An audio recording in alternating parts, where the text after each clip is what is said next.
We are back with Brunch, a taste of Tobago. And you guys, I'm so happy. You know I love you. And I thank you for staying with us. And of course, a staple of our program today is, of course, our Agro Corner. And this is something that I feel you guys really need to pay attention to because we're touching on such an important topic today. So I'm going to welcome my guests, Miss Anushka Ramsden. She's a game warden 2 of the Forestry Division, and of course, Miss Michelle Beckles, a forestry officer of the Forestry Division. And you know, we're going to be talking about Iguana season. It closes on the 31st of December. I'm just putting that out there. And I'm going to take the time now to welcome my guests, Michelle, Anushka. Thank you so much for being a part of Brunch, a Taste of Tobago. Thank you for having us. You know, and I really had some questions because I'm looking at the Conservation Wildlife Act and, you know, persons are required to get rid of all iguanas in their possession. So what if we hunted like really early in the year and we have our freezer is packed and waiting for harvest? So in the upcoming year, because harvest starts, you know, in January for certain villages. Is it that we walk us through that process? Anushka, you want to take this one? Yes. Well, there's no grace period, unfortunately, for the iguana season. Okay. So, to the 1st of December, you have to get rid of whatever you have in your possession because you could be charged. Because we could do search warrants and we could come and search your refrigerators the same way, and you can be charged, and the fine is $100,000 if found in possession of iguana permit. Iguana. Wow. Really? Yes. Oh my gosh. This is an eye opener for me because we have a certain type of culture here. Yes, we have a we do. certain way that we do things. And it's so good that we're hearing it from the lawful side of it, what we should and should not be doing. Now, hunting is something that is an avid pastime here in Yes, our it is. country of Trinidad and Yes. Tobago. Do you think that persons are following these guidelines and regulations? Well, no, because based on the sales that we have for the year in the both Roxborough and Scarborough branches, we don't have a lot of hunters actually coming and purchasing permits legally. So Oh, people, wow. so even though the season is open, you still have to come and purchase a permit to hunt these game species animals. And persons that I think most persons are not aware, and even if they are, they choose not to purchase a permit. So that's why we're trying to educate persons that you are required to purchase a permit when season is open. Okay. Thank you for shedding some light on that. Michelle, let's go to you because you are so important to this conversation in your line of work. Where are we with regards to conservation of our wildlife? I know for a fact we have some of the rarest forms of flora and fauna in the world. You can't find them anywhere else. Are we overhunting in your expert opinion? We don't have at this time data to show that. But what we are finding is persons are saying that hunters are hunting the mothers, the pregnant mothers, and the young animals. So they are not giving them time to mature. Because, you know, we say we can't take out all the sand from the sea. But Yes. so we have the idea, the culture that we cannot overhunt. But if we hunt the pregnant mothers and the young ones that have not yet matured to produce young ones, then we could find ourselves, we have extinction of like the, or close to the wild hog. And we all know we had like the deer and so before now, which we don't have anymore. Right. So yes, we are finding animals in the country that are going into extinction. And we could say yes, in those cases they are overhunting. Whereas on another hand, we have some of the animals going into becoming pests because the we are not quite sure why as yet, why they are apparently coming out of the forest and coming into the agricultural holdings. So the farmers have a lot of problems now with some of the agouti, and we always have the coquelicot Oh, yeah. and the parrots. Why is it now that some of these animals that were not pests before are now becoming pests? And what are we doing to encourage them to stay within the forest, or what is the change within the forest that is causing them to come out? So some of these things we are looking into, how we encourage the animals that were not really pests to stay within the forest, to revert back to being in their natural habitat. Habitats. And in terms of like overhunting, and so we have the persons who have these animals home, so you could rear them like domesticated. So instead of hunting in the forest, if you grow them home, you could produce them in a pen. You could sell those, and that will ease the burden on the forest. That is quite an interesting take on it, because I was just about to make the point. With development comes a lot of changes in not just the environment, but our ecosystem as Yes. well. And so we have, for instance, where I live in the housing development of Blenheim, we had some forestry there. And so the agoutis come down and they are in the yard, and they look, just imagine, they look at you as in, hi, what are you doing here? That's how they look at, they actually Yes. stand up, look at you, and then they go their merry way. Right. Same thing with the coquelicots, because they are like a whole other vibe Yes. when they get down into, so they eat the pawpaw trees, the mango trees. Every tree is in jeopardy when the When they coquelicot is. so as again, we have other initiatives. Well, when the season is closed, we have a lot of farmers, as you said, mentioned, having problems with the agouti and the coquelicot. Right. So what we do, we ask you all to come into the office and make a formal complaint. Then we do a site visit, and then we advise you otherwise and give you advice on what to do to help curb the problem. But you have to Okay. come into the office and you have to make an official complaint, so we'll Yeah. have it on file. Okay, and how do we reach you? Just for the viewers, because I know persons are looking on and might be wondering, okay, how do we contact The the office, division? 639-2273. All right, so guys, it's 639-2273. Please use the number. Please lodge your complaints. I know so many of you have this issue with, especially the coquelicot Yes. and the agouti, because they come in, they swoop in, and it's like you are on their But remember, Tiff. the coquelicot is protected, so that's why you may run into problems. So that's why we're asking you, do not try to kill the coquelicot or call the Right. coquelicot on your property, because you will run into problems with the law. Because at the end of the day, even though it is, well, quote unquote, a coquelicot pest, national pest, it is still protected by law. Right. Right? So, We also have, you mentioned the housing development. yes. You would have had these animals living there before the houses came. So when we take away their habitat, what are we doing to ensure that they have somewhere to be? So we encourage persons to plant trees, plant fruit trees, plant a forest. If you have empty spaces of land, you could say, okay, I am going to keep this land under forest for a certain period of time, Right. and plant trees there, that food trees that the animals, the wildlife could feed there. Because as I said, we're not quite sure why these are now common pests, but if they have food in the forested areas, then the level of damage that is done in the agricultural lands could diminish, because they have food somewhere else. But a lot of times we cut down and we develop, and we don't think about the animals, because as much as we need to live, we may say the animals are not really beneficial to us in that way. They are beneficial to us in a lot of ways that we may not think about. That is something that I love, the fact that you're kind of giving me pros. Your pros are so much more than the cons right now, because you're saying that there is a way that we can navigate around the fact that these wildlife are becoming pests. Yes.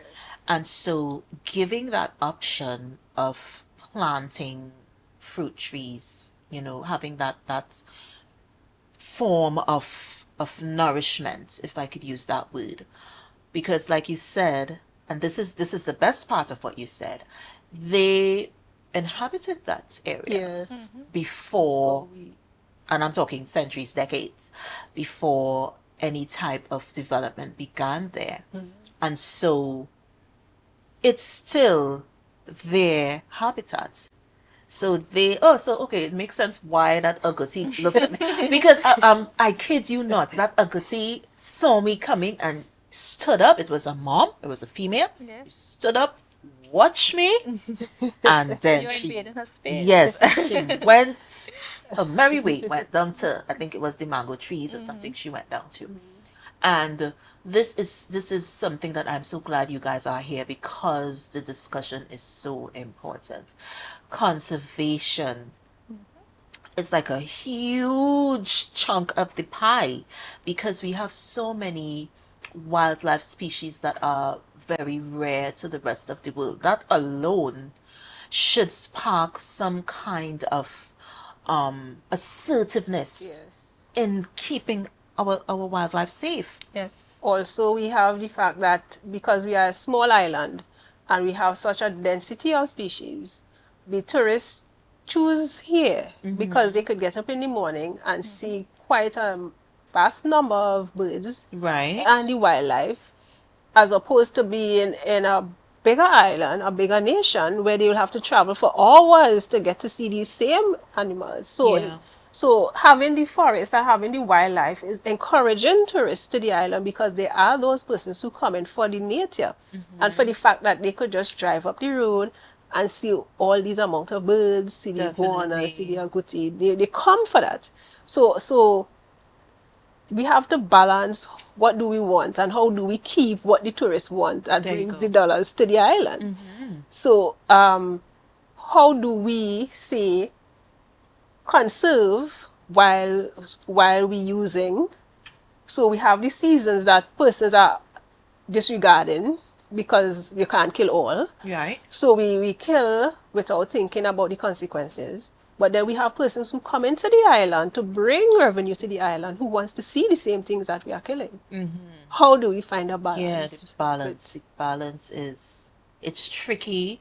It's ticklish. It's the type of conversation that you need to really sit and weigh. You really need to sit and, okay, what is it that we really want? Yes. Because the rest of the world is looking at us as a destination. It's not just coming to our island, it's a destination.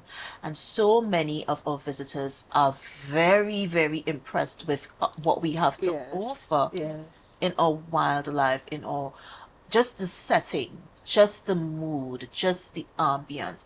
This is something that they look forward to. And you see so many tourists now with the backpack, and they're Yes. hiking, Yeah, and they're that doing the has most. become a big thing now. Yeah. Yeah. They are hiking, and they want to walk up this incline, they want to go like this, and like you said, the balance. How do we balance? What is the conversation like? One of the questions that I always ask, because it's always buzzing in my mind. You guys are here and you are actually experiencing certain things in your field. So you can come and sit with me and speak so intelligently about it, because it's an experience that you have. Right. Right. But the persons who, let's say, make the rules, the persons who are the influencers and the policymakers, and the persons who usually have that power or have something to say, are they having the right conversation with the actual people that are you? What's the conversation like? Are we talking about conservation? Are we speaking about our wildlife? Are we speaking about preserving what we have? Is there even a conversation happening with you guys as the actual persons that do this type of work? Right. Well, we have a lot of conversations happening, because we have a lot, especially in the Far East side, we have a lot of persons lobbying, so that we have areas carded for certain things. So we say, okay, this is a protected area for this specific reason. So we have upon the Far East, the ridge to reef effect. So they will say, okay, if we look at this area and the effect it has on this reef, so we Right. protect it. So we have Man on the Biosphere that came on stream because of the Far East personnel working on that. The same way we would have like the Buku Reef, the protection that took a while before we had Marine park. protection. The Marine Right. Park, Marine Park. We took a while, so we are having conversation, and persons out there are lobbying to protect the natural environment in terms of what we are allowed to do, or in terms of like, okay, if you are going to do this, you should have a conversation with this person. But sometimes it doesn't seem like the developers are really meeting us, because there are times when while we are out there, Yeah. we see developments happening and we're like, we don't know, because in order to cut certain trees and to cut certain trees on a certain percentage of land space, you need to come to us and environment. And when you ask a question, nobody came to any one of the organizations. So yes, on one hand there is the conversation, but on another hand, development is happening without the conversation. So again, there are gaps that still needs to be discussed and fixed. And visited. Yes. Because, like you said, it's not just about having the conversation, it's about implementation, development is happening, but the relevant persons or the relevant team Right. players Yes. are not even notified. And this is the problem that we face, because this is what causes that whole breakdown. Yeah, some persons feel that this is my land, I could just go and do. As I said before, if you're going to do some sort of construction, you're going to do development, then if you're going to take away the environment, certain parts of the natural environment, there are clauses in the law that tells you how to go about doing it, and permissions that you need and what you need to put back in place to mitigate the losses that we're going to fall out, that we're going to have, and all of that. Right. Right? And some persons, yes, follow the law, and some choose to go ahead. And it's only while you're out there you realize, wait, when this happened, sometimes it is as really as you went out today, and next week you go and you see something like, when this happened, because it wasn't there last week. Right. And nobody asks a question, it just happens. And that's why we always go out there monitoring and patrolling to ensure that as much as possible, persons could be aware that the environment, as much as we need development, we have to have the environment, because we are living on an island. And if it's imbalanced, we could run into a problem because of the size of the island that we are living on. Definitely. And your sister institutions, sister organizations in Trinidad, the ministry, these arms of agricultural organizations, do you guys work in tandem with these organizations? Is there a relationship between our division of food security, natural resources? Well, we have a working relationship with workers from the forestry division in Trinidad. So, like, whenever they get new information regards for laws and policies and stuff, they will forward that information to us, and vice versa. So, we have a fairly good working relationship with the Okay. forestry personnel. What is a challenge that you face as a game warden? We are short staff. So, basically, we have 6 officers for the entire island of Tobago. Ooh. And we can't be in one place and all the places at the same time. So we might be in Charlottesville, and then we get a report that there's hunting happening in Cove. We can't drive from Charlottesville to Cove in such a short space of time. By the time we reach there, they're gone. So Yeah. one of the major problems we have is being short staffed. And then persons not obeying the rules and the regulations, because the harvest is such a big thing in Tobago. And because it's a cultural thing, people will hunt regardless of whether season is closed, season is open, they will hunt regardless. And that is one of the major issues we're having because of the harvest season. So when season is closed from April the 1st, officially, you have the month of March, you can cook and you could purchase wild meat, but you cannot hunt for that month. So officially from the 1st of April, during whatever harvest period we have in that time, persons should not be cooking wild meat. And that don't stop. We're always having persons cooking wild meat throughout the year. So that's one of the major issues we have as a challenge as a game warden. Yeah, and that is going to be challenging because, like I said, it's a cultural Yes, thing, it's a cultural thing. and sometimes we use that, or we make that tradition so strong in our minds that Yes. it's like it's the law, and you have to have this, you have to have that. Harvest is coming up, but paying attention to the rules is something that I see us having challenges Yes, we do Yeah. have challenges. Lots of in challenges with that. doing. Yep. And I'm talking basic, nothing too rigid or out of reach. Basic rules and regulations. I see that we seem to have a problem Yes. following them. And that is kind of a setback for Some persons us. actually get a rush just to know that Yeah. they could go and do Yes. it and get And they away from boast, the they wardens. boast and say, yeah. So Yeah. they like to share the stories that they were there and they heard the game wardens coming and they get away and they couldn't catch them, and that's a big thing. So it's kind of like an adventure Yeah. type of story. And the So it's not just narrative. about hunting now, it's just about let's see how we could hunt and get away from Yeah. the law while doing it. One of the things that I wondered about, now I know Iguana season closes on the 31st of December, and this is according to the Conservation of Yes. Wildlife Act. Is there any stipulations for other species? Yes, you can hunt the Yeah. other species until February. So the only one that you can't hunt is the iguana. Okay. So the agouti, the tattoo, the lap deer, but lap and deer is for Trinidad only. You can hunt that until the last day in February. So that's when season officially closes. Right. What is an average? Because I'm not seeing 9 to 5 in my mind for some reason. What is an average workday like?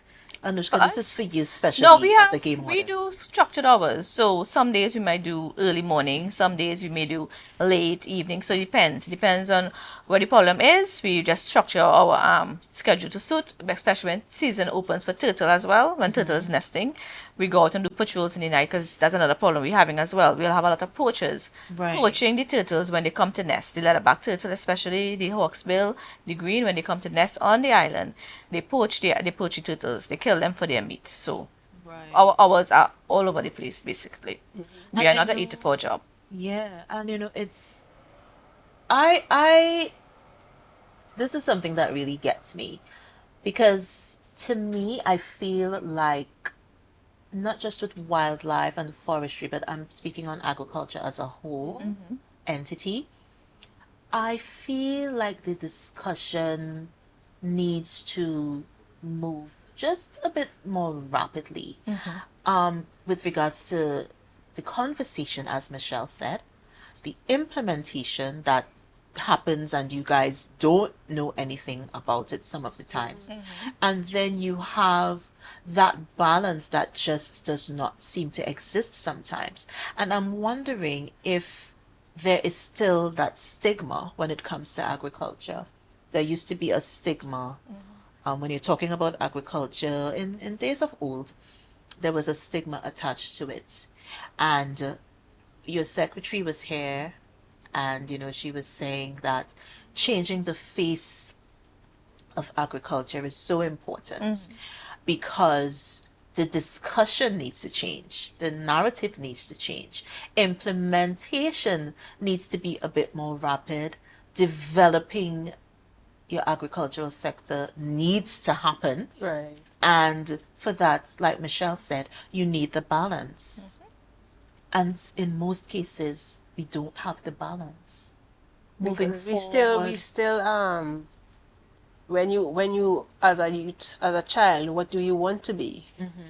You still want to be something out there. Yeah. You don't have much person saying, I want to be a farmer. Yes. I want to rear animals. I want to so we had this culture of the agriculture of farming was probably for those who didn't make it. right. But I think it will change because a lot of youth now are getting into the agricultural business and the success stories that we are having. So what we could do is to encourage more visibility of the success stories with the youths because they're going to school and they're learning and they're coming back and they're being very successful at farming. So it's like farming is not now for the old man or the person who doesn't have anything much to do, but it's Right. really, really exciting and productive for the youths. You don't have to put on a suit and tie to be somebody.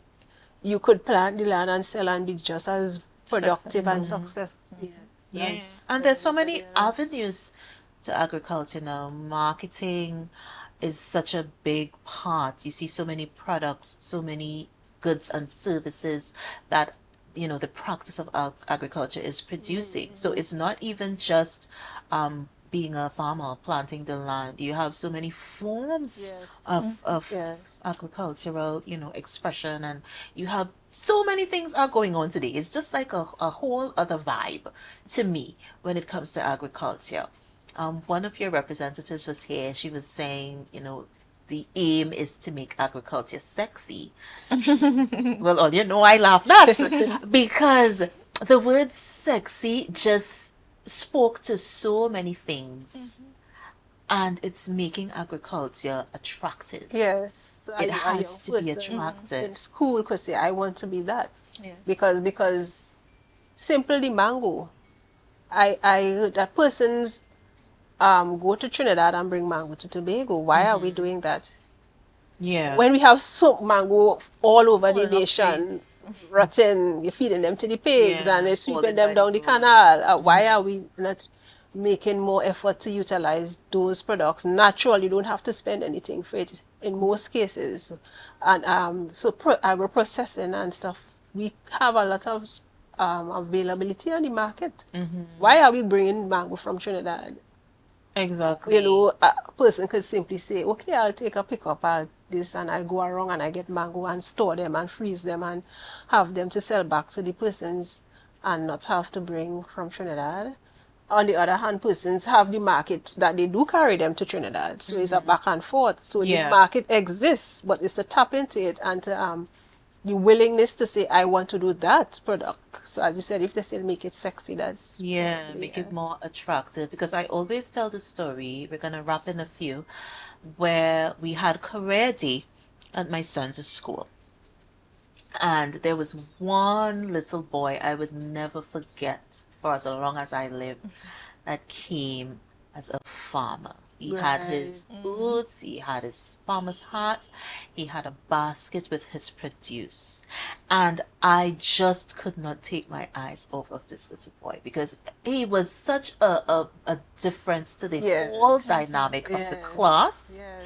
because everybody else was in, their doctor's Doctor's robe or their police uniform, and one, one, one little boy came, As and a he was a farmer, and that spoke to me. That spoke volumes because he wasn't, you know, tied in to what the right. norm would have been when Yes. everybody wants to It was be. like a breath of fresh air. He was like a breath of fresh Yes. air. And everybody wants to be a doctor, a lawyer. Yes. Everybody Yes. was along those lines. And my one little boy, I don't even know what school he passed for or anything, but I remember him because Right. Yes, somebody was. he came in and he was definitely a farmer. And like I said, the narrative must keep developing. It must keep changing when it comes to agriculture. Now, you said iguana season closes. Persons are required to get rid of all iguanas in their possession. I am just reiterating the fact because I know you guys are listening and I'm just putting it out there. Some of you just joined us, I know, but that's okay. I told you I would be here. I promised you I would stay. So I'm just giving you some of the information. Persons who offer for sale, purchase, or hunt iguanas after the 31st of December are liable to a fine of $100,000. Whoa. I don't know about you, but that is a lot of money. So before we wrap really quickly, guys, Michelle, I'll start with you. What would you say to our viewers today who are watching? Our little island of Tobago is very beautiful and thousands of people come every year to enjoy it. Let us do our part to keep it that way so that we can play our part in society to contribute to the revenue of the island, contribute to the beauty of the island, and we ourselves could enjoy the island.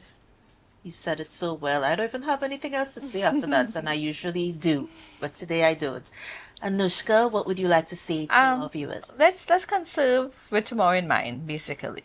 Let's hunt with tomorrow in mind. So when we go out there and we hunt, now that season is open, don't hunt everything you see. Leave back for tomorrow because you want your children, you want your grandchildren to know what a iguana looks like. We want them to know what a agouti looks like. So conservation, always keep that in mind and hunt with tomorrow in mind. Definitely. And we just want to thank you so much for being a part of Brunch today. Also to the Division of Food Security, Natural Resources, the Environment, and Sustainable Development. A blessed morning to you. Good morning to your wonderful secretary, and good morning to all the agricultural organizations. Tatko, yes, I see you. Good morning to you, and thank you so much for being a part of our agricultural sector. We're going to take a break. We're going to be right back with more Brunch. But before we do that, our trivia question for today. Other than the famous Buckle Reef, name any other reef in Tobago. Our answer at the end of the show. We'll be right back with more Brunch, the Taste of Tobago.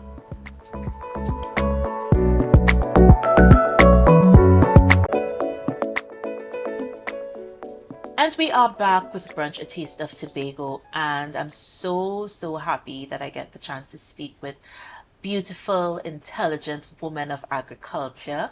This is something that really sparks my interest because we need to see ourselves, we need to understand the work, the dedication, the abilities of our men and women. We need to understand that our citizens play such an important role in our development, and agriculture is no different.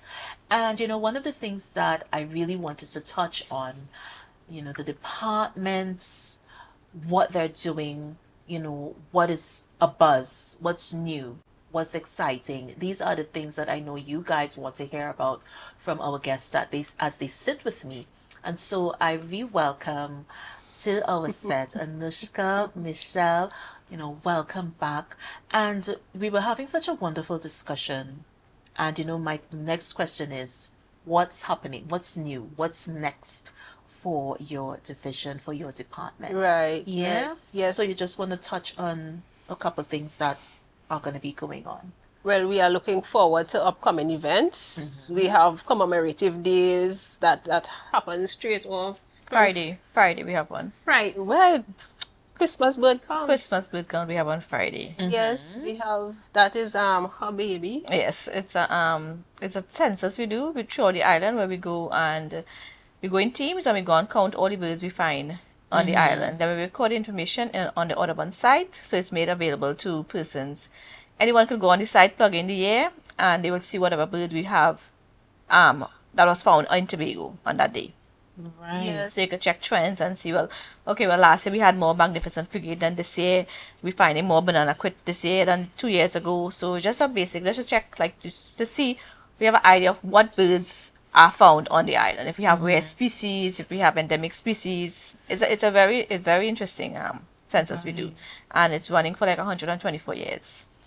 It's so interesting because I'm excited. I feel excitement coming off of you when you talk about it. As Michelle said, it's your baby. Yes. And so it brings me back to the lovely and the rare gems. Our birds alone are some of the most exotic. You cannot find them anywhere else in the world. Tobago, stand up and take a bow. You need to take a bow. Because this is something that, how many countries, how many islands, how many territories can boast of this? You have the most rarest form of birds and lizards. And, it's something that we really need to, I don't think we celebrate ourselves enough. That's one of the things that So, kind of It's what sparks. we try to do when we do the education segments, because we realize that young people, children, even adults, the simplest bird, what we call blue jean and big eye siri, and they don't know. They just know that's the yellow bird or that's the blue Yes. bird. And they don't know these birds. So in our educational segments, we try to educate the young people and the youths of these that exist, because then we cannot celebrate what we have if we don't know that we have it. Exactly. And I think that's a big challenge. We don't know that we have it. So when we go out every day and when we do the educational tours and the persons, if you want to do education with us, if you want to do tours with us, you call into the, or well, you write to the administrator, and then they will redirect the letter to the relevant personnel. And to do tours, we do main range tours for schools and organizations. We do Right. tours. We also do wetland tours. Those are next area that a lot of persons just don't seem to understand the importance of. Yes. So we do those tours also, and we partner with other organizations like WASA and other personnel to have personnel aware to the importance and what we have, because it seems that a lot of persons, some persons in Tobago don't know the existence of Main Ridge and what we could find there. That's the thing.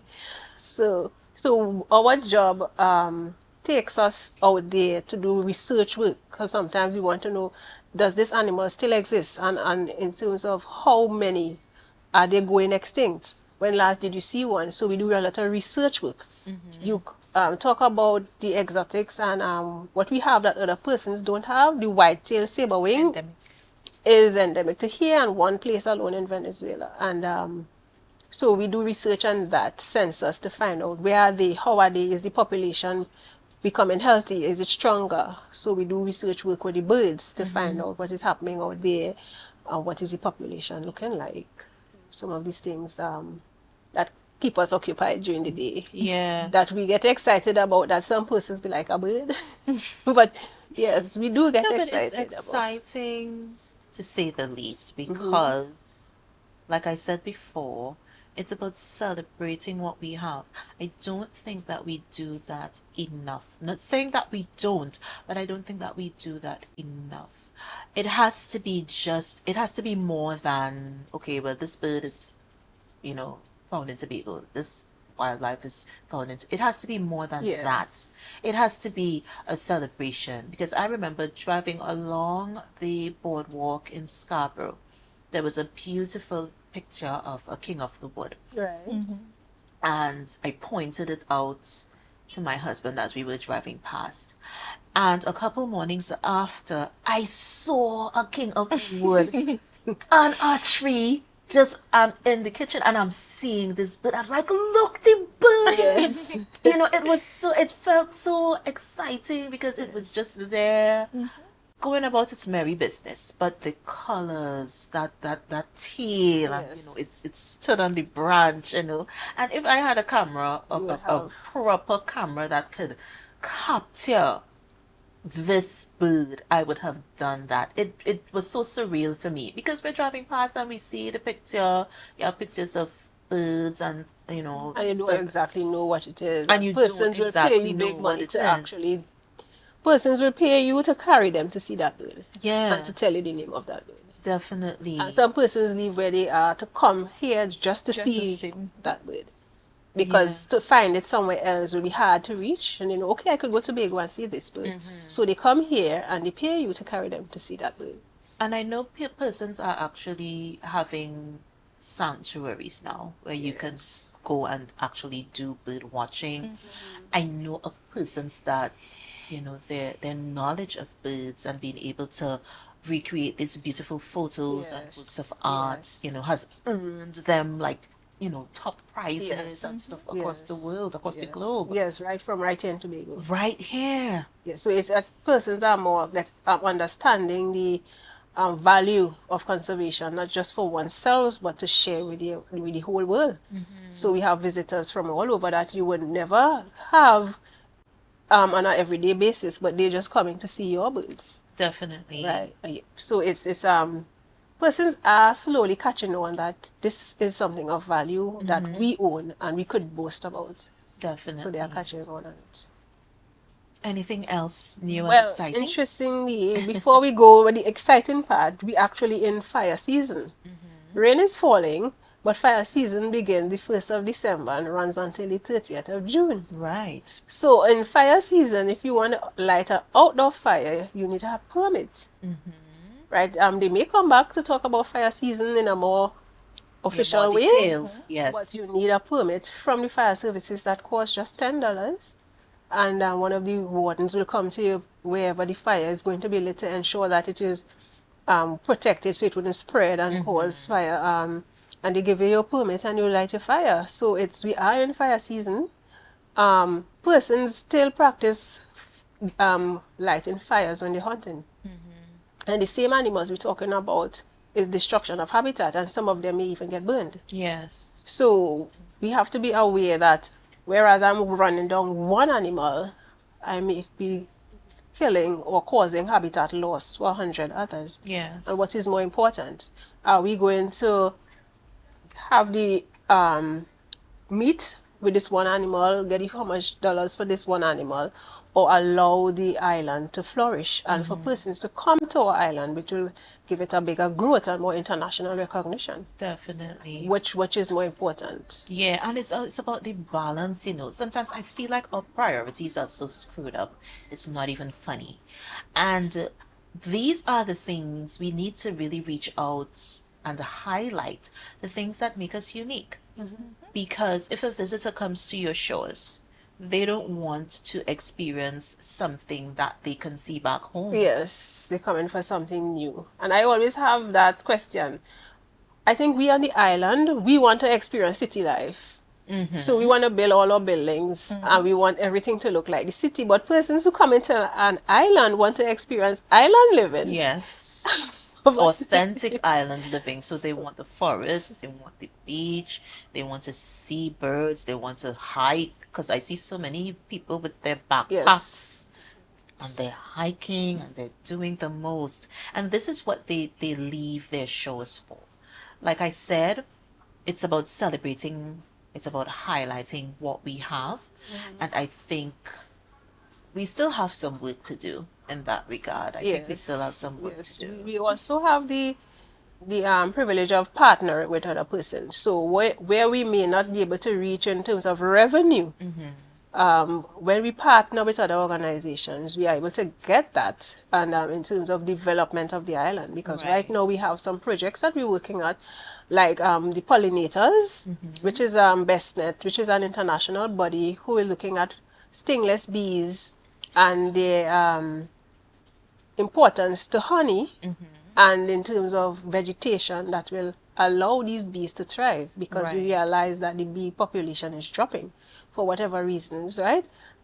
So we are right now partnering with them to install pollinator gardens, which is actually growing wild flowers, things that you cut down with the lawn or the brush cutter, that you have areas that you actually plant these and take care of it to encourage the bees. Yeah, so it's designated for that purpose. So we have that project that we're working on, and we also have coming on stream the project with BioReach. This is another organization that they look at the river areas and the places that are denuded, and they are looking at putting agroforestry products there to help conserve the land and to also provide employment downstream for persons. So, and these came out of partnership with these organizations. So those are other projects that as we partner with, they help us and we help them in terms of revenue on one side, and in terms of research work and personnel to have these things done to develop the island. And these entities must go hand in hand. And it takes us back to balance, which is what we've been saying for most of this conversation. The balance has to be there. So many factors need to come together, work in tandem, and be able to not just get a result, but you have to implement effectively. It has to be a positive outcome and not just an outcome because you did something. The outcome must be positive. It must be something with continuity. It must be able to grow from strength to strength. And I think you're on the right path. I just feel that some of the conversations can be a bit more assertive. It will take time. Yeah. Because, as I said, we have the conversation, but to get it to the correct persons, the persons who really have the say So I and the game one here and yourself, we could have a conversation. Well, I and the game one could have a conversation, but we need you to send it further. So getting through to you, and then the person who really does the work out there, who it really need to hear, to get to them and for them to understand the balance that is necessary, because we have to survive, we have to live, we have to do development, but we also have to remember that the environmental segment, that balance, to how do we balance putting a road somewhere and not cutting off the wildlife, Yeah. or not throwing the wildlife into persons' gardens and destroying their livelihood. That's how big, do we yeah. how do we do the two of them? A road is necessarily to get to the next part of the island.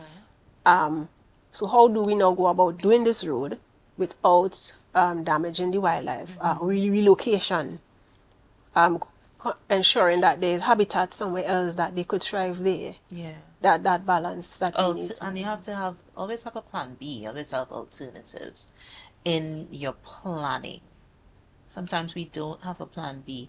I know it sounds cliche, but sometimes we don't. And things go wrong and we don't know how to navigate from there.